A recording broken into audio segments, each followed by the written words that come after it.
Bismillahirrahmanirrahim. Assalamualaikum warahmatullahi taala wabarakatuh.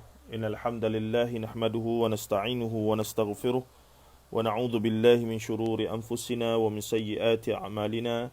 May yahdihillahu fala mudilla lahu wa may yudlilhu fala hadiya lahu. Asyhadu an la ilaha illallah wa asyhadu anna Muhammadan 'abduhu wa rasuluh. Allahumma salli wa sallim wa barik ala Muhammad wa ala alihi wa sahbihi wa man tabi'ahum bi ihsanin ila yaumiddin, amma ba'd. Fa inna asdaqal hadits Allah wa syarrul umuri muhdatsatuha wa kullu muhdatsatin bid'ah wa kullu bid'atin dhalalah wa kullu dhalalatin fin nar, atau kama qala an-nabiy sallallahu alaihi wasallam, lan nabiyya ba'd. Pertamanya, para pendengar sekalian, sahabat-sahabat, ibu ayah sekalian, saya mohon maaf atas kesulitan, iaitu selama lebih kurang 3 hari saya tidak on air ataupun live disebabkan keuzuran ataupun anak bongsu yang demam. Jadi bila anak demam ni, bapaknya pun demam sekali lah, dan dalam masa yang sama isteri saya kerja. Jadi memang tak larat lah, memang tak larat. Lepas subuh tu rasa walaupun saya tak tidur, tapi rasa tak boleh nak bagi fokus untuk kita punya perbincangan. Tetapi mengenangkan hari ini, alhamdulillah, anak bongsu saya pun dah makin kebah, dan juga mengenangkan pula hari ini adalah subuh terakhir untuk Ramadan tahun ini, insya-Allah. Makanya saya fikir tak wajar kita tak mengambil peluang untuk menghiasi pagi Ramadan terakhir selepas subuh berjamaah kita, insya-Allah, dengan keluarga masing-masing, dengan perbincangan perbincangan ilmu yang kita menggunakan tafsir Al-Azhar sebagai pedoman perbincangan kita ini, insya-Allah. Jadi saya kebetulan pula kita sudah 2 CD dalam tajuk yang sama, dan hari ini kita mesti habiskan, kalau tak perbincangannya jadi terlalu panjang dan tak relevan lah. Jadi pada pagi ini kita nak habiskan juga macam mana pun pembacaan tafsiran Buya Hamka terhadap ataupun respon ataupun kita katakan huraian Buya Hamka terhadap ayat 256 daripada suratul Baqarah. Dan kalau kita sempat masuk sikit 257, tapi 256 tu pun berkaitan dengan penggunaan la ikraha fid din, yang kebanyakan, yang biasanya kita dengar seringkali digunakan out of context, iaitu bila sebut kata la ikraha fid din, difahami kata agama Islam ni bukan sebuah agama yang memaksa-maksa. Betul, agama Islam bukan agama memaksa. Tetapi yang difahami adalah jangan suruh solat sebab la ikraha fid din.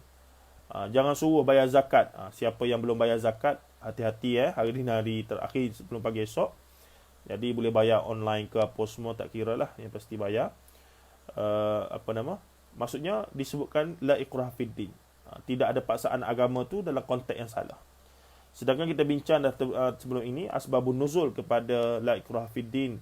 Qad tabayyana ar-rusydu minal ghayy, faman yakfur bit-taghuti wa yu'min billahi faqad istamsaka bil 'urwatil wuthqa lan fithama laha wallahu samii'un 'alim. Itu adalah berkaitan dengan situasi di mana ketika itu Yahudi Bani Nadir yang dihalau keluar daripada Madinah, dan rupanya orang Ansar di Madinah ada budaya mereka bagi anak mereka kepada Yahudi, sebab mereka rasa Yahudi ni bila hidup dengan mereka, Yahudi ni tahu banyak benda. Sebab Yahudi ada wahyu, maka dia ada cerita-cerita gaib, cerita-cerita yang pelik-pelik. Mereka ada ilmu sihir, mereka ada ilmu pelik-pelik dan seumpama. Maka Ansar, yakni Aus dan Khazraj, merasa sedikit inferior lah, rasa rendah diri bila berhadapan dengan Yahudi. Termasuklah golongan Yahudi di Madinah menguasai ekonomi dan seumpamanya, dan mereka mengamalkan riba dan seumpamanya. Jadi daripada situ menjadi satu kebiasaan sebahagian daripada penduduk, iaitu Ansar di Madinah, di Yathrib ketika itu, membagi anak mereka kepada Yahudi untuk bela dan jadikan mereka Yahudi. Jadi bila Rasulullah datang jadi penguasa di Mekah, di Madinah, mereka bai'ah pada Rasulullah, masuk Islam. Dan bila mana Yahudi Bani Nadir Bani Quraizah apa semua ni dihalau ketika selepas daripada perang Khandaq khususnya. Makanya disebabkan pengkhianatan mereka pada Rasulullah SAW, maka apa yang berlaku adalah anak-anak ini, ibu bapa asal anak-anak yang telah diyahudikan, yang telah diberi tadi, datang jumpa Rasulullah dan minta supaya Rasulullah paksa anak mereka supaya masuk Islam. Dan di sinilah turunnya ayat ni, la ikraha fid din, tidak ada paksaan dalam beragama. Yakni tidak boleh paksa orang bukan agama Islam untuk masuk Islam. Sebab tu dalam sepanjang sejarah Islam tidak ada mana-mana raja yang sama ada memenangi peperangan, pergi takluk negara ataupun dipanggil al-fath, iaitu pembukaan, membuka negara-negara baru, memaksa rakyat negara tersebut untuk masuk Islam. Walaupun raja tu dari segi Islam pun kita tengok agak ganas ataupun agak zalim.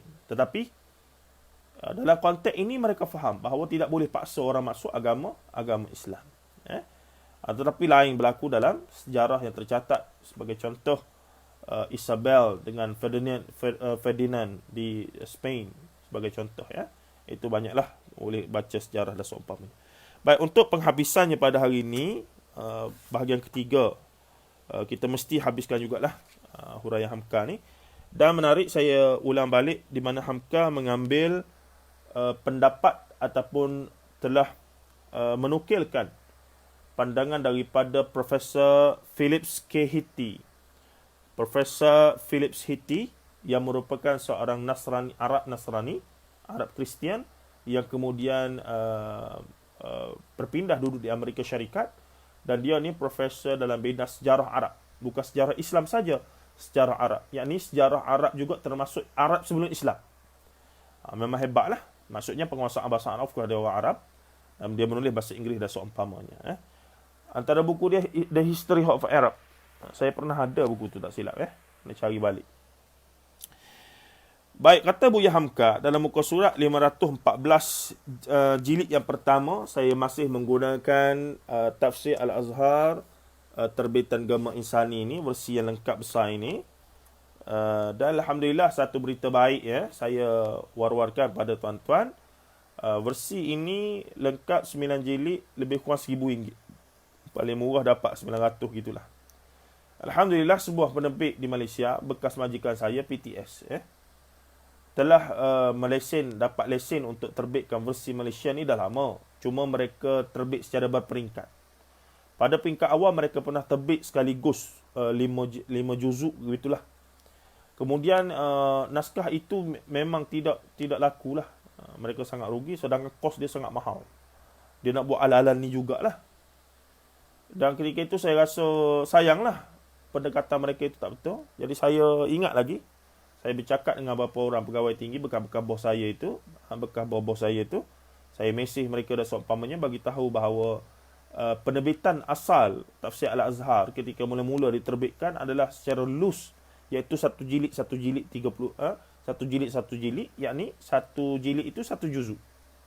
Makanya apabila lengkap 30 juzuk, jadi 30 jilid lah. Bermaksud orang yang nak beli pun dia tak perlu beli sekaligus, dia boleh beli satu-satu. Jadi kalau harga satu jilid kita jual 20, RM25, 30, maksudnya dia boleh sikit-sikit lah, juzuk 1, juzuk 2, juzuk 3, juzuk 4 sampai juzuk 30. Dan Alhamdulillah, selepas beberapa tahun, dalam Ramadan ini sudah diwar-warkan bahawa sudah siap lengkap 30 juzuk dengan cover yang cantik, dengan sesuai lah. Kira memang sesuai untuk kita orang Malaysia yang baru nak belajar tafsir apa semua. Bahasanya pun dia adjust sikit, walaupun tak banyak, walaupun saya kurang setuju, tapi tak apalah untuk versi itu. Dan persembahannya pun menarik, apa semua baru, moden dan seumpamanya. Dan set itu hanya dijual dengan harga, tak silap saya, RM600 ke berapa, ya, begitulah lebih kurang. Maksudnya tak sampai RM1,000 untuk 30 jilid itu. Allah. Dan sekarang sedang dibuka pre-order, tak silap saya, dengan harga yang lebih murah ke lebih kurang tu, wallahu alam. Kena tengok balik, saya pun tak tahu. Saya tak jual kitab tu. Tuan-tuan nak, tuan-tuan cari sendirilah macam mana. Ada tu di Facebook PTS ke apa semua, dia buka pre-order untuk dapat. Dan ramai daripada saya kenal profesor-profesor, doktor-doktor yang bernostalgia dengan tafsir Al-Azhar ini, telah mendapat beli pre-order tersebut. Dan saya, sebagaimana saya maklum pada tuan-tuan, saya ada hampir semualah yang tafsir Al-Azhar ni. Dekat rumah saya ada tafsir Al-Azhar saja 3 lah. Yang versi Gemak Isani ni, yang versi Pustaka Nasional Singapura itu dihadiahkan oleh Puan Saadiah daripada Jejak Tarbiyah selepas kita buat seminar. Dan seminar tu sangat berjaya dengan Ustaz Fahrul Makjai. Dan juga versi yang saya beli awal, iaitu Warna Hijau, Pustaka Panji Mas itu. Tu memang wallahualam tuan-tuan apa benda tu, tapi bagi saya itu cinta lah ya. Dia dua je, sama ada gila ataupun cinta. Tapi dalam kes ini saya rasa cinta lah, bukan gila, insya-Allah. Semoga Allah Ta'ala bagi manfaat lah. Tidak beli saja, tapi saya guna. Sebab tu saya usaha juga buat bila dapat idea sahabat kita bagi cadangan ni, kita mula bagi buat kelas bacaan online apa semua ni, dah record, saya letak dalam YouTube apa semua. At least kemudian ni tuan-tuan kalau tak ada masa nak baca sendiri, tak ada duit lagi nak beli kitab apa semua, tapi minat nak tahu isi-isi perbincangan daripada tafsir Al-Azhar Profesor Dr. Hamka, khususnya berkaitan isu-isu yang kontroversi dan memerlukan jawapan balas yang segera, maka paling tidak dengan tajuk-tajuk yang sudah saya berikan apa semua tu, tuan-tuan klik saja dalam YouTube, boleh dengar sambil bawa kereta pergi berjabat ke, balik kerja ke, dan seumpamanya. Wallahu a'lam. Pandai-pandailah ya.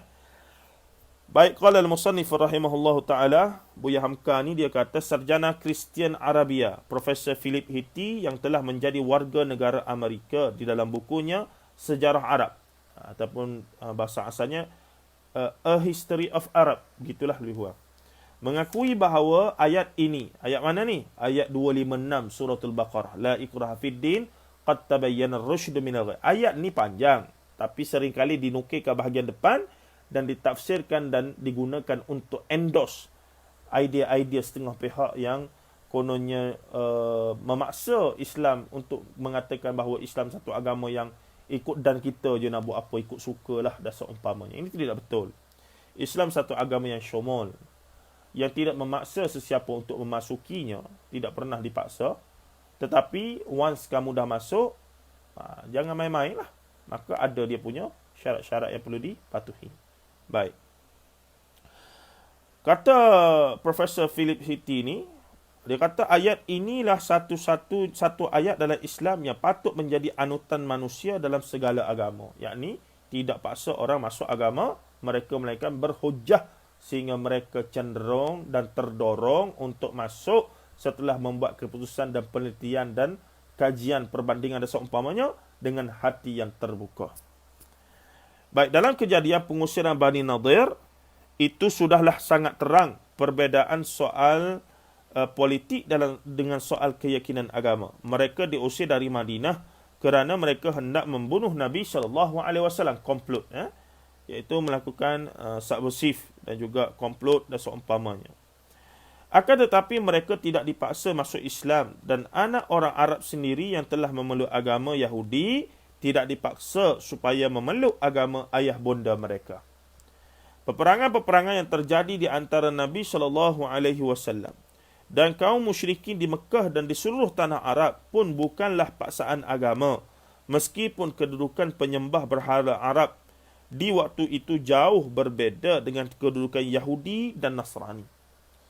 Dan sejak Nabi SAW mulai menyampaikan dakwahnya, dia telah ditolak oleh kaumnya dengan kekerasan dan pengikut-pengikutnya diseksa serta dianiaya.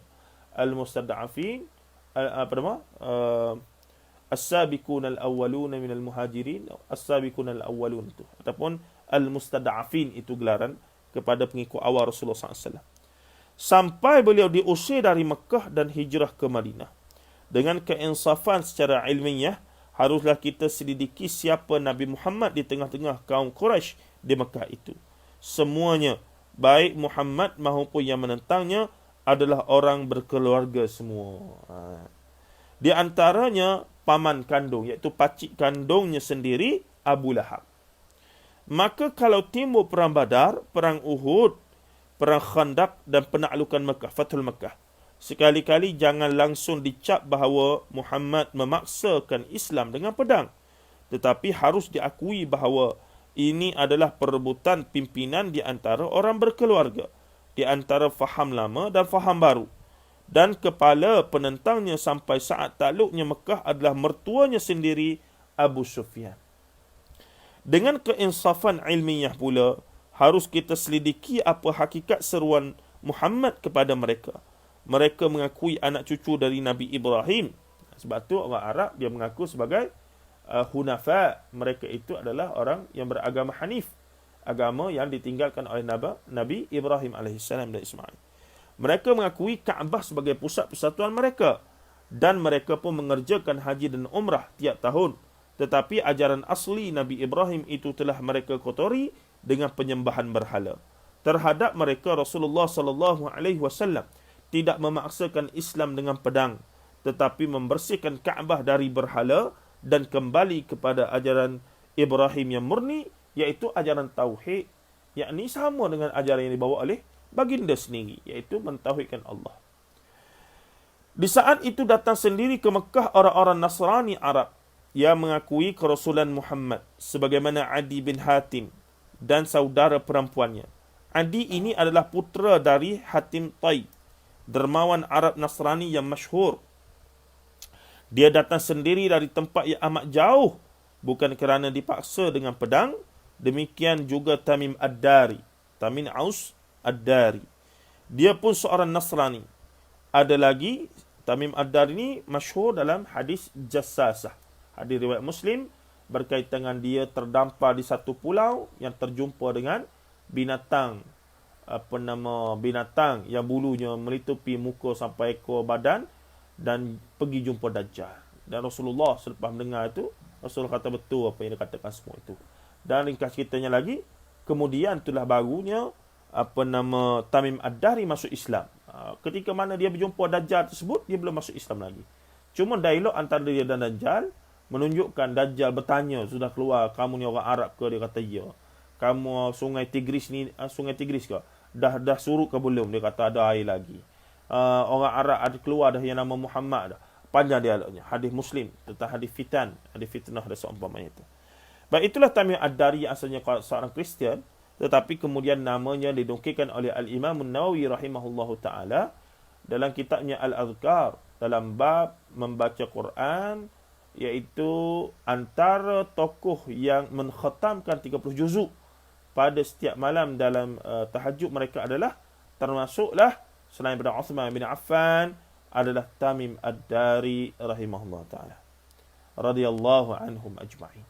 Ternyata setelah Tamim Ad-Dari masuk Islam, dia sempat menghafaz seluruh 30 juzuk daripada Al-Quran. Wallahu ta'ala a'lam. Ada lagi seorang pemuda yang bernama Suhaib. Siapa dia Suhaib? Suhaib Ar-Rumi. Kenapa Ar-Rumi? Asalnya orang Rom. Bangsa Romawi yang telah lama tinggal di Mekah saat Nabi Muhammad SAW menerima pelbagai penghinaan dari kaumnya yang menyembah berhala itu. Suhaib dengan sukarelanya sendiri memeluk Islam. Di waktu Nabi SAW pergi ke Taif, sampai di sana dipukuli dan dilempari batu sampai mengalir darah terompah, yakni kasut ataupun sandal beliau. Di tengah jalan dia berjumpa dengan seorang pemuda. Baik, minta maaf ada gangguan sikit, sebab saya guna lampu ni dia jadi apa nama? Dia jadi panas telefon ya. Minta maaf lah, saya tutup lampu lah. Okey, ikut cikgu juga. Baik. Salman orang Persia, iaitu Salman Al-Farisi, kemudian kita kenali. Dia sendiri yang datang ke Madinah sesudah dia terlebih dahulu masuk Nasrani. Salman Al-Farisi ni satu cerita yang panjang, sosok yang hebat. Kenapa? Dia berjalan. Dia dia daripada Farsi, dia Majusi of course. Dia pergi jadi Nasrani dulu, dia mengembara. Dia jadi Majusi, dia jadi Nasrani apa semua, dan akhirnya dia dah sampai ke Madinah dan peluk Islam. Itu satu perjalanan yang hebat. Kalau kita boleh baca sirah ataupun sejarah Salman Al-Farisi dalam mencari kebenaran, kita akan melihatkan bagaimana sifat seolah-olahnya orang barat hari inilah, orang Amerika, orang UK, orang Jerman, orang Itali, orang Spain. Dalam mereka mencari kebenaran, mereka mencari dengan intellectual, Mereka membaca, mengkaji, membanding, merasa sendiri dan seumpamanya. Sebab tu bila munculnya krisis pasca 9/11, gerombolan yang graf kemasukan Islam daripada natif orang barat itu meningkat dengan begitu mendadak. Selain daripada hijrahnya orang Islam ke negara mereka menjadi macam muhajirin dan seumpamanya, dan melahirkan generasi anak mereka yang juga Islam, generasi kedua, tapi di sana juga sudah muncul golongan yang asal anak-anak kepada generasi reverted Muslim.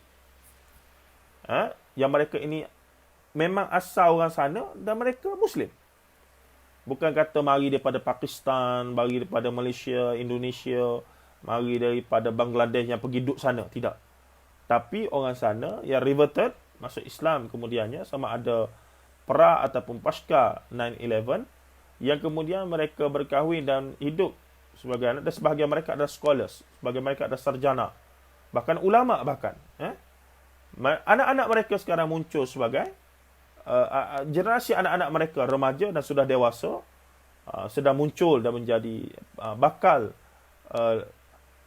pengganti pada ayah mereka yang sekarang mungkin umur 20-an dan seumpamanya.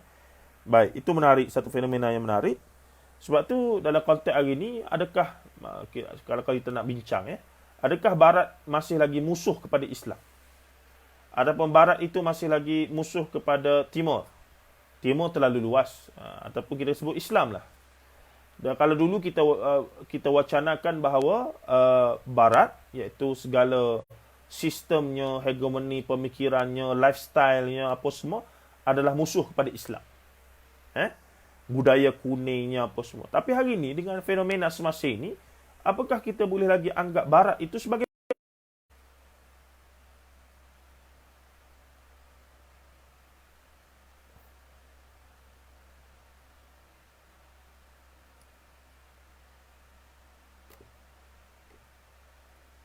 sekejap, saya cuba minta maaf.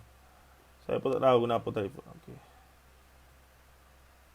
Okey, saya dah reduce saya punya power lamp tu ke paling rendah sekali.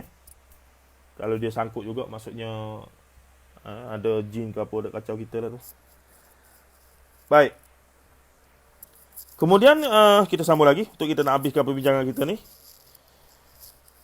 Padahal semua itu kejadian lama sebelum turun ayat tidak ada paksaan dalam agama yang tersebut. Yang ni para sahabat yang masuk Islam daripada bangsa Rom, Farsi dan seumpamanya, kebanyakan yang masuk Islam sebelum turunnya ayat la ikraha fid din lagi. Fenomena di Barat hari ini menarik, tuan-tuan. Saya sebut tadi, adakah sekarang ni kita masih boleh menganggap Barat itu sebagai musuh? Ataupun sistem politik dan juga orang politiknya. Contoh Trump dengan ideologi ataupun ideologi dan juga sistem politiknya. Sebab sekarang kita tengok Islam agak cemerlang dan juga mendapat tempat yang lebih baik kadang-kadang itu di Barat berbanding dengan negara Islam sendiri. Freedom of speech yang mereka war-warkan itu salah satu komponen penting dalam demokrasi, liberal demokrasi, menyebabkan scholars, para pendakwah Islam boleh bercakap dengan begitu bebas. Contoh di Central Park di UK, mereka boleh berbahas tentang apa saja di sana, asalkan jangan ada body context. Jangan pukul jadi kes polis. Dia kira sudah ada crime ataupun jenayah. Tapi nak bahas, nak kata apa, nak bincang apa, asalkan tidak insulted, tidak mencaci maki apa semua, berebaklah sampai merah muka, keluar-keluar urat putih mata pun dibenarkan. Jadi dalam satu aspek, liberal demokrasi dalam konteks Barat sangat memberi manfaat kepada Islam, kepada gerakan dakwah dan seumpamanya. Tapi dalam negara kita yang majoritinya umat Islam apa semua, adakah liberal demokrasi adalah sistem yang terbaik untuk run negara kita ini yang sudah 100% Islam? Sebab tu sebenarnya kita ni sebenarnya negara liberal pun tidak, negara Islam pun tidak. Kita ada acuan kita sendiri. Kalau tanya sistem kita punya perlembagaan lah, kalau tanya lawyer dan juga hakim yang memang bukan Islam dan juga lebih cenderung pada cara penafsiran yang lebih cenderung pada liberal dan seumpamanya, mereka kata Islam Malaysia sebuah negara liberal berdasarkan lunas-lunas undang-undang itu. Tetapi jika tanya lawyer yang lulusan UIA sebagai contoh, Persatuan Peguam Muslim dan seumpamanya, mereka strictly akan kata negara kita negara Islam. Sebab apa? Raja kita ada raja berperlembagaan. Kita ada agung, kita ada Islam sebagai agama persekutuan dan seumpamanya. Maka saya menyedari, saya tidak langsung, saya masuk sikitlah. Kenapa ahli politik bukan Islam ramai lawyer? Bila duk perhati balik, adalah dia punya kita katakan ada juga dia punya signifikan, ya. Undang-undang perlembagaan adalah satu, kita kata, teks. Penafsiran undang-undang adalah dalam mahkamah. Sebab itulah Islam sebagai agama persekutuan. Apa takrifan dia, tafsiran dia? Kalaulah yang mentafsirkannya adalah hakim dan peguam daripada latar belakang yang jelas, keislaman, kemelayuan, kemalaysiaannya, maka jelas. Tetapi jika yang mentafsirkan, yang menghuraikan teks undang-undang itu adalah peguam-peguam yang lulusan luar negara daripada degree master PhD, dan dia pun bukan orang Islam mungkin, dan dia juga walaupun Islam dah macam bukan orang Islam, lifestyle-nya apa semua, kita tak petikai itu masalah dia dengan Tuhan lah. Tapi dalam melibatkan perkara tersebut menyebabkan saya pelik kenapa tafsiran terhadap satu teks undang yang pelbagai. Rupanya dia macam agama juga. Hadis satu, kadang-kadang kefahamannya pelbagai.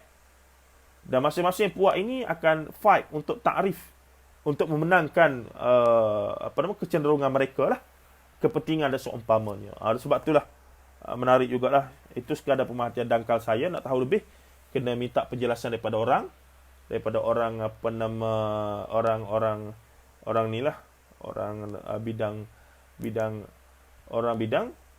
bidang undang-undang itu. Baik, kita pergi laju.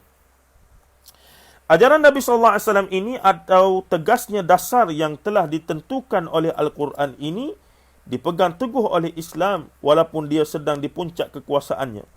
Menurut riwayat dari Imam Bukhari yang diterimanya dari Aslash, saya kena cek balik nama ni, bahawa Khalifah Umar bin Al-Khattab mempunyai seorang pelayan perempuan tua beragama Nasrani yang bisa ataupun boleh dikatakan sudah dipandang sebagai keluarga dan disayangi oleh semua keluarga di rumah beliau. Pernah beliau berkata, masuklah ke dalam Islam supaya engkau selamat. Bahkan ada hadis sahih Rasulullah, dalam Riyadhus Shalihin pun ada hadis itu. Rasulullah pun ada pembantu daripada Yahudi, seorang budak, dan budak itu gering, sakit, tenat. Rasulullah datang ziarah. Bila Rasulullah datang ziarah, Rasulullah tashkil dia, yakni Rasulullah ajak dia masuk Islam. Ya gulam aslam. Wahai budak, masuk Islam. Dan budak ni boleh katakan anak yang baik. Orang Yahudi, orang bukan Islam pun ramai anak-anak yang baik, tuan-tuan. Jangan kita ingat anak orang Islam yang tak baik pun ramai. Tapi nak katanya, budak ni bila Rasulullah SAW minta dia masuk Islam, dia melirihkan pandangannya pada ayah dia, Yahudi. Dan ayah dia seakan faham perkara tersebut, iaitu dia minta kebenaran ayah dia. Dan bila begitu, ayah dia pun faham. Dan ayah dia telah bagi isyarat dan membenarkan. Dan si fulan itu, budak Yahudi ni, mengucap 2 kalimah syahadah. Rasulullah punyalah gembira, kemudian dia matilah. Rasulullah punyalah gembira, Rasulullah keluar bertakbir di jalan. Allahu Akbar, Allahu Akbar. Syukurlah. Sebab berjaya di saat akhir mentauhidkan seorang Yahudi yang menyebabkan dia mati. Ini sifat Rasulullah SAW, iaitu Rasulullah sangat-sangat gembira boleh menyelamatkan seorang daripada neraka. Sebab tu bila ada hari ni, kita pelik ada so-called orang agama, pendakwah, penceramah yang rasa bangga boleh menerakakan orang. Tanpa dia sedar dia tu pun neraka ke syurga, wallahu alam lagi. Sebab tu kita kena jelas, dakwah ni nak ajak seramai mungkin orang masuk Islam. Bukannya memasukkan seramai mungkin orang dalam neraka. Waliyadzubillah min dzalik. Baik, kita pergi laju. Saya nak berhabis. Saya nampak sekat-sekat saya takut sangkut lagi. Kita nak habiskan juga ni. Kemudian pernah beliau berkata kepada pembantu rumah dia Nasrani tadi, Umar bin Khattab, masuklah ke dalam Islam supaya kau selamat. Tetapi perempuan tua itu telah menggelengkan kepala menolak ajakan itu. Meski demikian, dia tetap disayangi. Demikian juga pelayan laki-laki beliau yang bernama Zambak, orang Romawi. Dia ajak masuk Islam agar diberi jabatan ataupun jawatan yang lebih tinggi, menolong baginda, memegang amanah kaum muslimin. Semua dia tidak mahu. Itu pun tidak menjadi apa. Bukti yang hidup dalam perjalanan ayat ini ialah terdapatnya minoriti Nasrani di Palestin, Suriah, Iraq dan Mesir. Minoriti Yahudi di negeri Yaman dan di Afghanistan. Mereka itu hidup damai di dalam perlindungan kekuasaan Islam, iaitu mereka ahli zimmi. Mereka ahli zimmi. Sejak 14 abad yang telah lalu, berbeza nasib mereka dengan kaum muslimin di Spanyol yang diusir meninggalkan negeri itu dan sisanya dipaksa memeluk agama Nasrani. Habis kekuasaan Islam dari sana di tahun 1492. Tengok tu. Spain jatuh 1492. Melaka jatuh bila? 1511. Satu buku saya baca, terbitan Karangcraft ya. Satu nama penulis dia Aidil Adha, Dr. Aidil Adha. Menarik. Dia cuba kaitkan antara kejatuhan Melaka dengan kejatuhan Spain. Spain jatuh 1492. Sedangkan Melaka jatuh oleh Portugis 1511. Bermaksud kejatuhan Spanyol telah mendorong kufar, yakni kaum Nasrani Salibi ini, daripada Spain, daripada Perancis, apa semua, untuk invade ke negara Islam dengan lebih berani, kerana di belah negara Islam hanya tinggal kuasa yang paling besar utuh yang masih lagi berkuasa ketika itu adalah Khilafah Uthmaniyah. Ketika itu banyak negara-negara telah pecah, khilafah telah pecah. Tapi bila Spain jatuh, maka tinggal Khilafah Uthmaniyah. Khilafah Uthmaniyah sibuk dengan menjaga kawasan dia lah. Dan sebab itulah kita tengok ada keterkaitannya. Iaitu Spanyol, Granada, Hamra, Al-Hamra, apa semua jatuh pada tahun 1492. Sedangkan Melaka jatuh. Melaka kita ni lah. 1511. 1511 tolak 1492. Tak sampai 10 tahun. Tak sampai 10 tahun. Ya? Ataupun, tak sampai 10 tahun. Lebih kurang lah. 10 tahun lebih, dekat 20 tahun. Kira sendiri. Sebelum habis abad ke-17 tahun Sibuna. Sisa yang tinggal telah rasmi menjadi Nasrani kerana paksaan. Menurut riwayat, berpuluh tahun lamanya, anak-anak diajar agama Islam secara diam-diam oleh ayah bondanya. Akan tetapi kalau ketahuan, iaitu oleh penguasa Spain ketika itu, Kristian, si ayah bonda akan dibunuh. Yang diketahui oleh semua peminat sejarah Islam bahawa apabila angkatan perang Islam masuk ke suatu negeri, terlebih dahulu dikirim surat atau utusan yang membawa 3 peringatan. Yang pertama, ajakan masuk Islam. Kalau ajakan ini diterima, timbullah persaudaraan seagama, sama darjat, sama kedudukan. Tidak ada yang menjajah dan tidak ada yang terjajah. Hak sama dan kewajipan pun sama. Ini terbukti. Yang kedua, kalau tidak mahu memeluk Islam, bolehlah terus memeluk agama yang lain ataupun agama asal. Mereka akan diberi perlindungan dengan syarat membayar jizyah ataupun cukai. Cukai perlindungan. Yang ketiga, kalau salah satu dari dua ini tidak diterima, itu adalah alamat akan terjadinya peperangan. Kalau peperangan terjadi, berlakulah hukum perang. Iaitu, kalau berperang, kena adalah yang mati, apa semua begini. Negeri mereka dikuasai, tetapi tidak juga ada paksaan untuk memeluk Islam. Kalau kata berperang, kalaulah umat Islam ataupun tentera Islam yang menang, tetaplah negara ataupun penduduk yang kalah itu tidaklah dipaksa untuk masuk Islam. Tidaklah dipaksa. Baik, kita pergi lagi. Kita nak perhabis. Apakah lantaran syarat? Pertama, mengajak terlebih dahulu supaya sudi memeluk Islam. Itu yang dinamai memaksakan agama dengan pedang.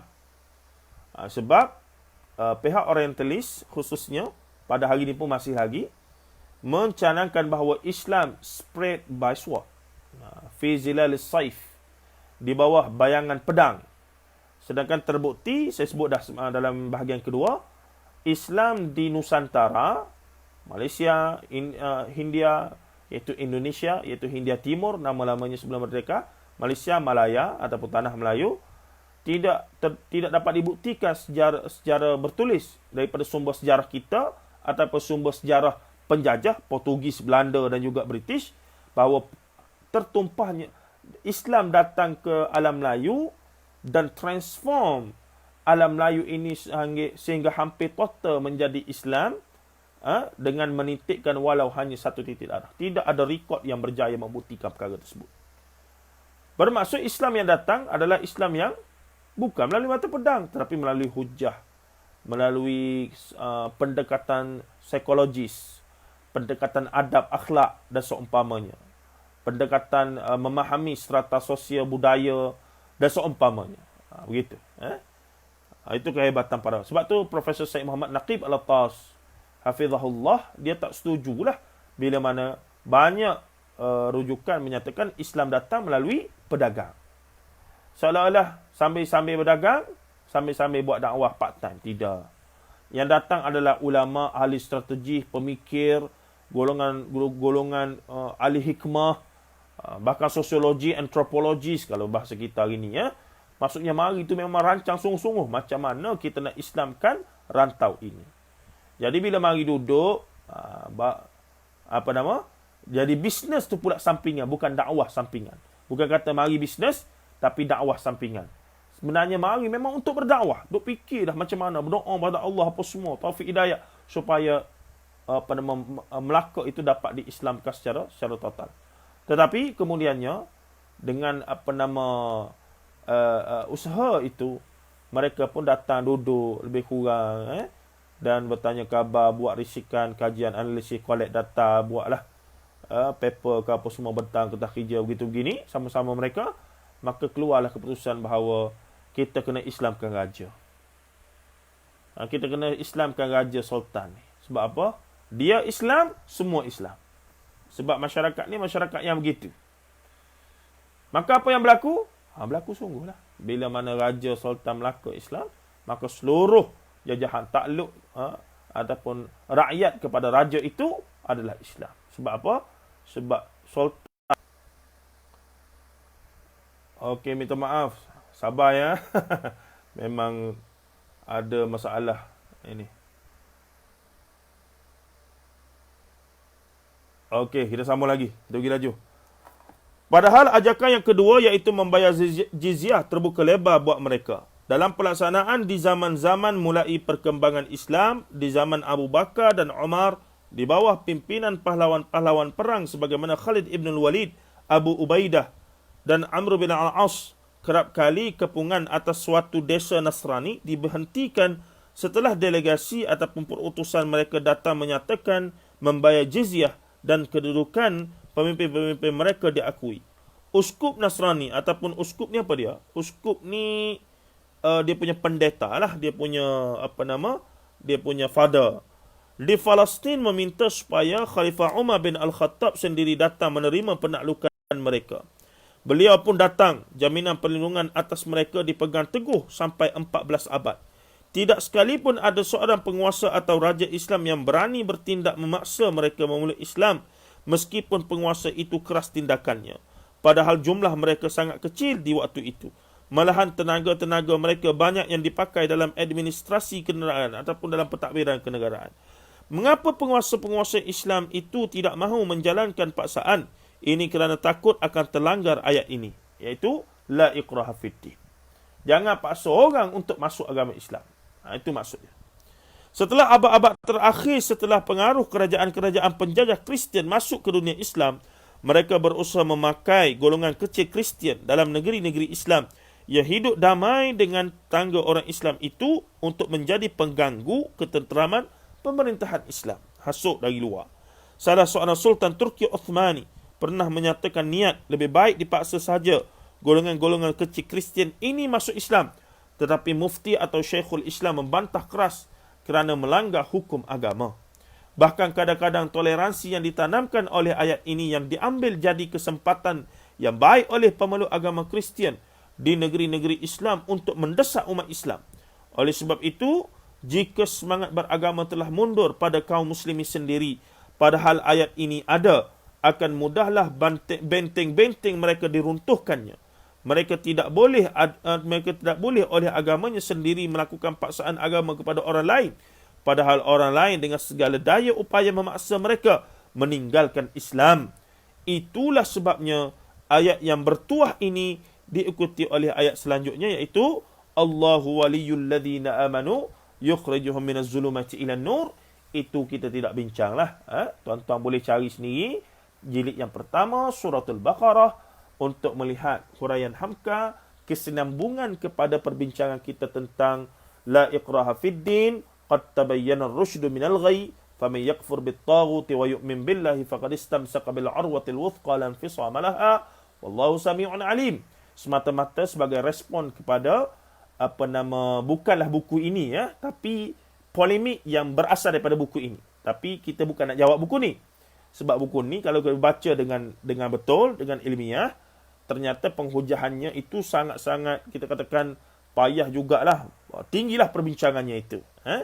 Cuma sebagaimana yang almarhum Dr. Taha Jabir Alwani kata, memang dia akui ada kemungkinan buku dia ini akan dijadikan sandaran ataupun akan dimanipulasi oleh golongan liberal dan seumpamanya. Dan memang itu betul-betul berlaku. Kerana apa? Kerana golongan itu tak baca pun buku ni sebenarnya. Dia baca tajuk saja, la ikraha fid din. Lepas tu dia pun canang-canangkanlah. Apa dia canangkan? Tak apa nak jadi LGBT pun, la ikraha fid din. Tak apa nak makan rasuah pun, la ikraha fid din. Tak apa begini-begini, la ikraha fid din. Ini satu sikap yang sangat-sangat curang kepada agama Islam, tidak tepat. Kita sudah buktikan ayat la ikraha fid din bukan bermaksud sebagaimana yang mereka guna dan manipulasi itu. Berdasarkan apa yang disebutkan oleh Hamka secara jelas, bahawa la ikraha fid din mempunyai pemahaman yang menyuruh dan lengkap, yang jauh sekali sama dengan apa yang mereka war-warkan itu. InsyaAllah minta tuan-tuan untuk bacalah lanjutan daripada perbincangan ini. Kalaupun nampak macam lost ataupun tidak dapat faham konteks dengan lebih luas, maka terpaksalah ulang balik tengok rakaman yang pertama dan yang kedua beberapa hari lepas. Dan semuanya sudah saya upload di channel saya sendiri, Zahiruddin Zabidi. Dan kita nak masukkan lebih banyak lagi bahan-bahan daripada karya-karya Buya Hamka untuk memudahkan saya juga jika nak menggunakan pada masa depan. Kita tengok, kita dengar sikit, kita ingat balik nak rujuk di mana dan seumpamanya.